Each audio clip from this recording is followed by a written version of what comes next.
The day Madame Grace cried, the whole village stood still. Not because they loved her. Not because they pitied her. But because Madame Grace never cried. She was the woman whose voice made grown men shake. The woman whose servants feared money more than night. The woman who believed money gave her the right to break people. Yet on that day, she knelt on the ground, holding her head, whispering one sentence again and again. I never knew it would end like this. And the person standing before her was once just another servant. And this is how it all started. Madam lived in Oluwa Village, in the biggest house anyone had ever seen. Her gate was tall. Her compound was wide. Her voice carried far. But her heart was small. She was rich, powerful, and respected, yet deeply feared. No servant stayed long in her house. Some left crying. Some left sick. Some left broken. Madame Grace enjoyed control. She enjoyed shouting. She enjoyed reminding people that without her, they were nothing. Do you think I need you? She would ask. Outside there are hundreds begging for this work. And they believed her. Every morning, her servants woke before the sun. They cleaned. They cooked. They washed. They ran. Still, nothing pleased her. If food was hot, it was too late. If clothes were clean, they were wrongly folded. If water was fetched, the bucket was too full or too empty. And payment. That was another battle. She delayed salaries. She reduced wages. Sometimes she refused to pay at all. Be grateful you eat in my house, she would say. One by one, servants left. Until one day, a woman came. Her name was Mary. Mary was quiet. Mary was strong. Mary smiled too calmly for someone seeking work. Madame Grace looked at her suspiciously. Can you handle hard work? Madame Grace asked. Mary bowed slightly. I can handle anything, she said.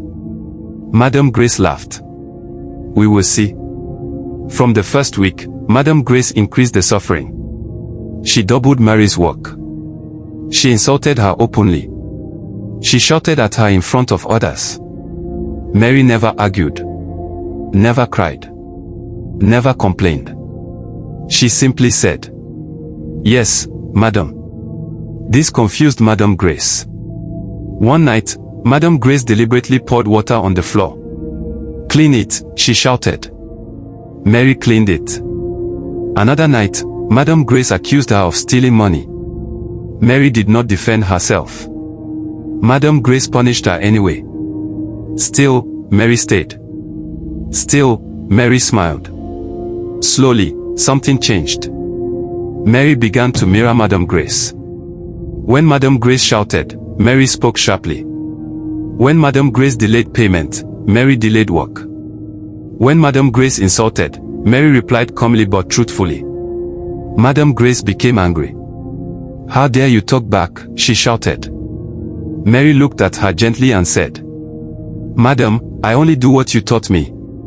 Those words hit like thunder. Days passed. Madame Grace began to feel something she had never felt before. Loneliness. Her friends stopped visiting. Her servants avoided her eyes. Her house felt cold, even with money inside. And Mary remained. One day, Madame Grace fell sick. Very sick. She called servants. No one came. She shouted. No one answered. Only Mary entered the room. Mary cleaned her. Mary fed her. Mary stayed by her bed.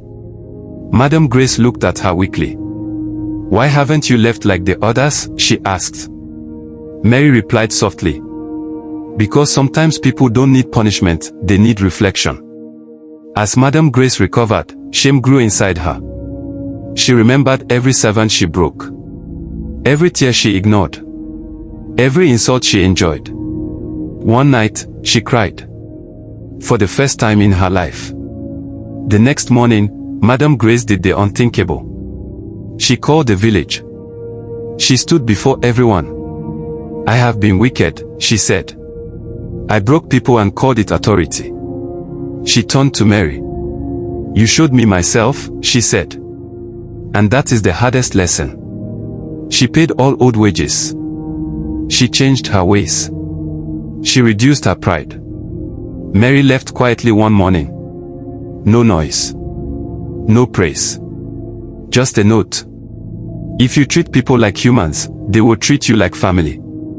Years later, Madam Grace became known for kindness. But the village never forgot.